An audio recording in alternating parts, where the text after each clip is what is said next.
Assalamualaikum warahmatullahi wabarakatuh. Perkenalkan, nama saya disebut Farhan Hidayat dengan NIK 1480668 NK23610.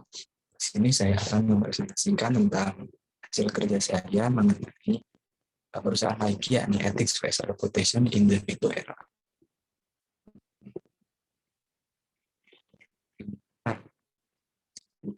Berikut merupakan overview tentang kasus perusahaan Nike.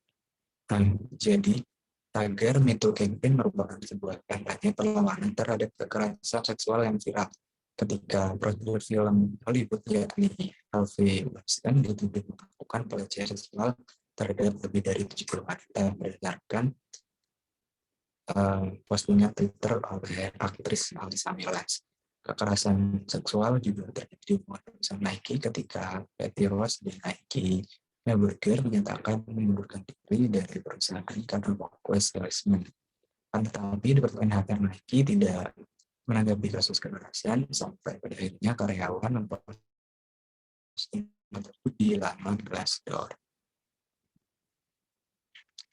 Nah, setelah hal tersebut terjadi, Nike melakukan tindakan lebih mengetikal dalam perusahaan.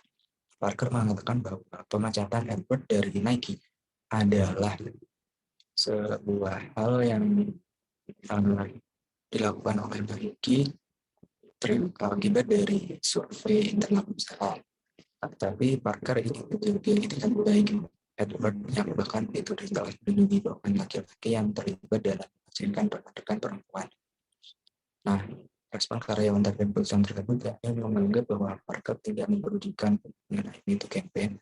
Maka dari itu kritik bermunculan bahwa Parker lebih memecat karyawan daripada melakukan intensi lebih terhadap ethical concern dan HR yang lebih efektif. Nah, berikut merupakan Venn diagram untuk menganalisis berdasarkan kasus Nike tersebut. Yang pertama, ada people. Nah, people bukan problem di karyawan tidak percaya terhadap Departemen HR karena Departemen HR ini menganggap bahwa karyawan perempuan sendiri itu terlalu terhadap senior sehingga maka dari itu karyawan menganggap bahwa HR ini tidak bagus, tidak efektif gitu. Nah, kemudian ini keputusan Edward untuk keluar. Edward keluar dengan bukan dipecat tetapi paling tidak dengan dibenarkan secara aktif. Kemudian karyawan juga membuka place dari sebagai tempat untuk menyampaikan pendapat. Kemudian di faktor ketiga pengambilan keputusan CEO yang dianggap oleh karyawan itu berpendapat bahwa keputusan CEO itu tepat dan juga melakukan survei internal yang tidak tepat dengan environment yang kerja tidak sehat. Yang kerja tidak sehat terbukti dengan beberapa kasus pelecehan seksual yang menyebabkan beberapa karyawan ini mengundurkan diri dari perusahaan. Kemudian faktor lain yakni gender equality juga tidak diperhatikan dalam proses penanganan kasus yang kurang tegas.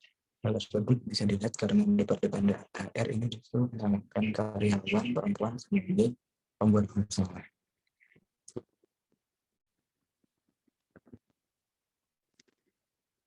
Selanjutnya adalah double diamond analysis. Nah, sebelum masuk pada yang discover-nya, kita jelaskan dulu apa itu Me Too campaign. Me Too adalah sebuah gerakan yang dibentuk untuk melawan seksual harassment dan sexual assault. Gerakan ini digagas oleh aktivis sosial kelahirannya yang bernama di Amerika yang memiliki organisasi bernama Girls of Gender Equality tahun 2004. Me Too campaign mendapatkan momentumnya pada bulan Oktober 2017 dengan kekerasan seksual yang melibatkan produser Hollywood Harvey Weinstein yang dituduh atas seksual misconduct terhadap 70 wanita berdasarkan postingan Twitter dari aktris Alyssa Milans.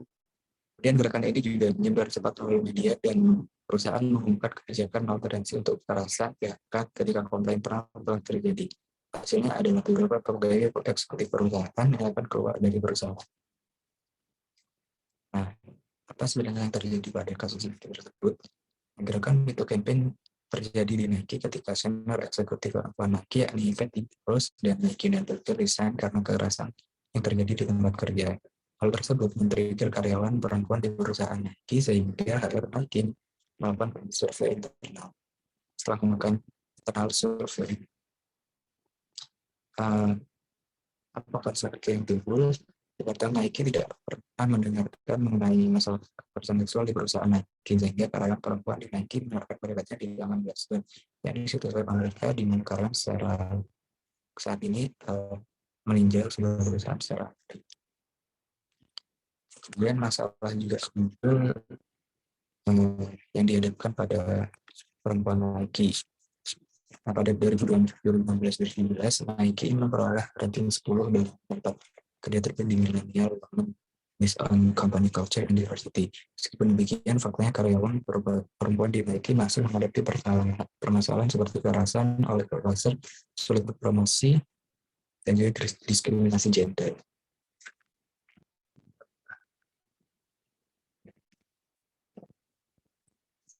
Nah, konsekuensi yang timbul sudah saya jelaskan seperti tadi.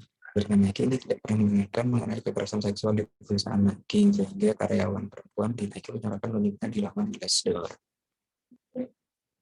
Nah, kemudian apa sih yang terjadi di masalah pada departemen HR Nike?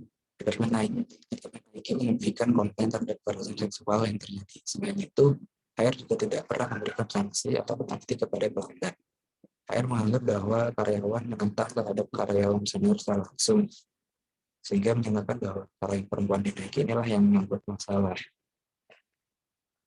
Yang sebenarnya adalah diva.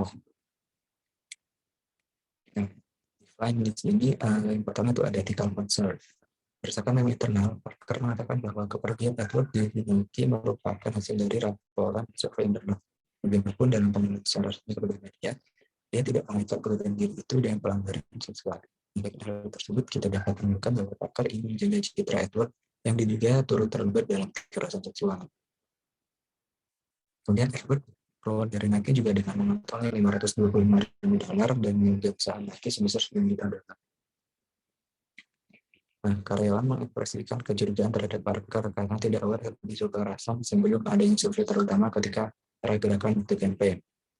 Selain itu, kritik juga bermunculan yang mana Parker menghentikan karyawan yang terlibat untuk menjaga reputasi Nike daripada melakukan intensi lebih terhadap pelayanan itu serta menerapkan HR yang efektif dari organisasi Nike itu sendiri karena munculnya isu kekerasan seksual yang terjadi sebelumnya.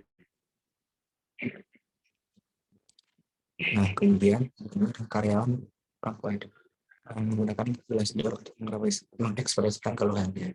Karyawan perempuan mengkritik Nike dengan budaya fuckboy-nya, yakni budaya fuckboy merupakan diskriminasi berbasis gender terhadap karyawan wanita yang dilakukan oleh karyawan pria dalam hal dan kondisi pekerjaan termasuk kompensasi, penugasan promosi, dan pemutusan hubungan kerja, serta pelecehan terhadap karyawan wanita. Selain itu, karyawan perempuan juga memanggil kantor Nike sebagai high school bullying. Selanjutnya adalah bagaimana respon CEO terhadap masalah di tempat Nike. Mark Parker, CEO Nike, memberikan David Perry atas perilaku yang membedakan karyawan perempuan, tapi Nike mengumumkan pemberian tersebut sebagai pensiun dini. CEO juga mengumumkan bahwa komplain dari investigasi internal adalah hasil dari pengurangan diri dari beberapa eksekutif. Parker juga mensuggestikan kepada Facebook President of Spider Management untuk melakukan beberapa program latihan kepada manajer.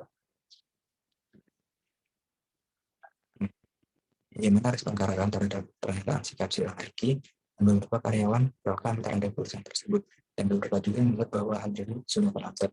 Mantan karyawan mempertanyakan kenapa melakukan survei secara khusus untuk membuat sebuah perubahan. Banyak yang melaporkan bahwa budaya kerja di Nike masih tidak nyaman, tidak adil, dan juga seksis. Kemudian beberapa karyawan juga mengatakan bahwa it is possible untuk Parker address all those issues. Selanjutnya, apa sih efek daripada kasus tersebut terhadap perusahaan Nike? Pendapatan tahunan Nike tahun 2017 itu turun, yang hanya tumbuh 0,1% daripada 2015, sebesar 10,7%. Nah, itu brand pesaing seperti Adidas sebaliknya memiliki laju pertumbuhan lebih tinggi daripada Nike dalam footwear market. Kemudian juga si AGR atau Compounded Annual Growth Rate naik tahun 2012 sampai 2017 sebesar 1,97%, sedangkan si AGR Under Armour yang ibarat pesaing tumbuh lebih besar, yakni 5,59%. Nah, berikut merupakan skala prioritas yang mana ada urgent atau urgent, important sama important. Jadinya yang urgent sama important yakni duduk yang harus dilakukan yakni menyelesaikan ethical issue seperti lingkungan kerja yang baik. Kemudian urgent dan juga important meningkatkan pertumbuhan dan peningkatan perusahaan serta reputasi perusahaan. Kemudian yang urgent dan important terdiri melakukan pemecatan terhadap karyawan yang terlibat sexual harassment. Dan yang selanjutnya not urgent dan juga pendapatan yang tidak merasa benci berlebihan terhadap keputusan CLID. Yang selanjutnya adalah default. Nah, pemakaian yang diambil nanti adalah mencoba buat kategori dulu di bidang sport juga dan memiliki size marketing apparel untuk membuat diversifikasi produk. Ya, produk wanita ini lebih banyak seperti itu. Kemudian yang kedua, untuk mencapai tujuan seperti dan nomor satu di bidang pakaian olahraga wanita, kita harus melakukan investasi ini dengan berbagai model dari sportwear-nya dan juga keragaman budaya wanita. Jika tidak, maka banyak consumer akan pindah ke produk plus size. Kemudian untuk menanggapi isu kekerasan seksual, naikin high-end merchandise eksekutif untuk mengawasi upaya keragaman dan penanganan terhadap kenyamanan dari kerja kaki. Dan yang terakhir, nanti ini mengadakan program pelatihan terhadap staff manajer supaya tidak terjadi diskriminasi dan juga lingkungan kerja yang tidak sehat. Selanjutnya adalah deliver solusi yang kita tawarkan. Berdasarkan kasus Nike berikut, maka terdapat masalah yang harus diselesaikan, dari masalah kekerasan seksual dan juga masalah penanganan reputasi serta penjualan Nike. Nah, solusi yang diambil untuk kekerasan seksual adalah dengan mengerti orang THR dengan nilai THR sehingga masalah kekerasan dapat ditangani. Kemudian untuk solusi penanganan reputasi dari penjualan Nike dapat memperbanyak model sportwear-nya terutama di kategori wanita dan juga memperlakukan gender equality. Sekian presentasi dari saya.